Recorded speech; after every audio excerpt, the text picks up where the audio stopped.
Have you ever made a fool of yourself? I mean, said or done something that was just so stupid. You're dying inside. You wish you could take it back. A couple of weeks ago, said something to a friend of mine that was really insensitive, and he challenged me on it, called me on it. And in a moment like that, all I want to do is justify myself to him. I I want to maybe explain myself more. And so instead of receiving the correction and learning from it and listening to things that I don't know, I end up just talking more and making an even bigger fool of myself. And so in the end, I don't justify myself.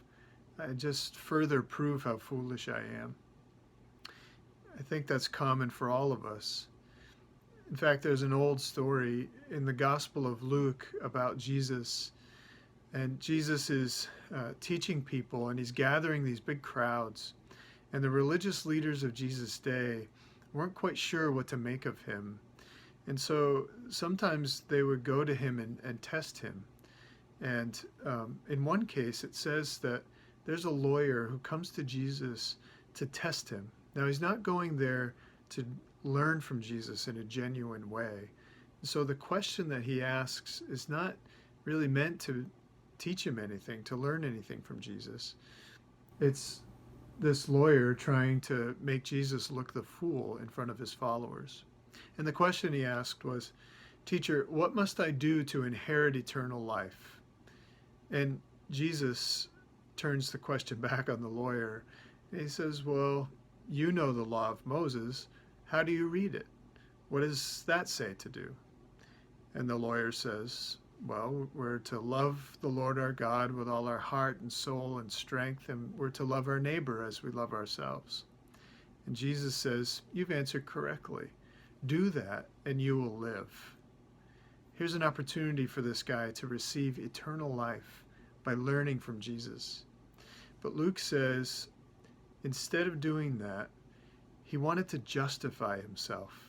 He had been made to look foolish when Jesus had such a simple answer to such a deep question. And so at that moment, instead of receiving eternal life, he tried to justify himself, and he asks another question to try and trip Jesus up again.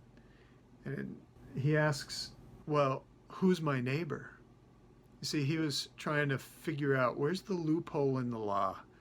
If I'm supposed to love my neighbor as myself, does that mean my neighbor next door? The nice Jewish man that greets me every morning? There's got to be a limit to this, right, Jesus? And Jesus answers that question.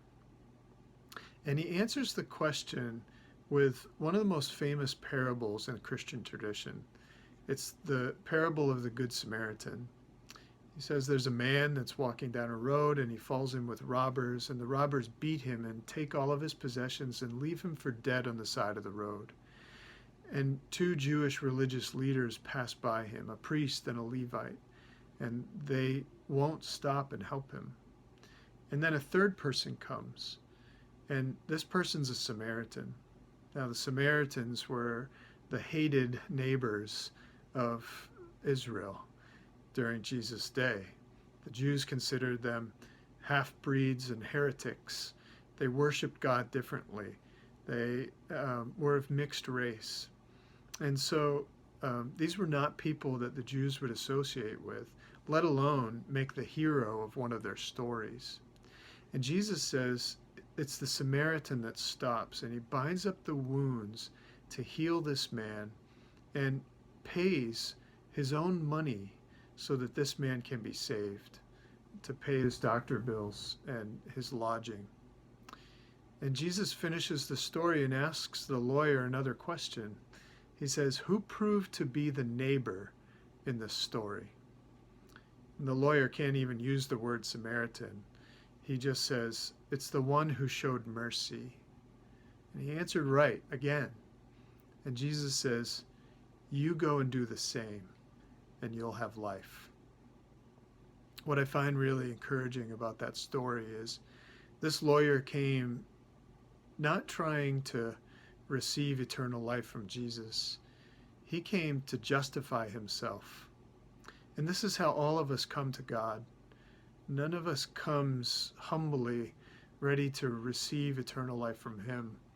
We all come full of ourselves, trying to justify ourselves before God. And we just heap up sin upon sin. But God is so rich in mercy that He sent His Son to be rejected by men. He was seen not as a friend but as an enemy, and He was crucified. But He was taking the sin of the world upon Himself. Not that we would justify ourselves, but that we could truly be justified by God through the blood of Christ. And so He's the one that showed us mercy. So Jesus fulfills His own parable. And in that, we have an opportunity to receive eternal life from the one who doesn't need us to justify ourselves to Him. We can come as foolish children who need to be taught. And He's rich in mercy and loves to extend grace and eternal life to those that come to Him in faith.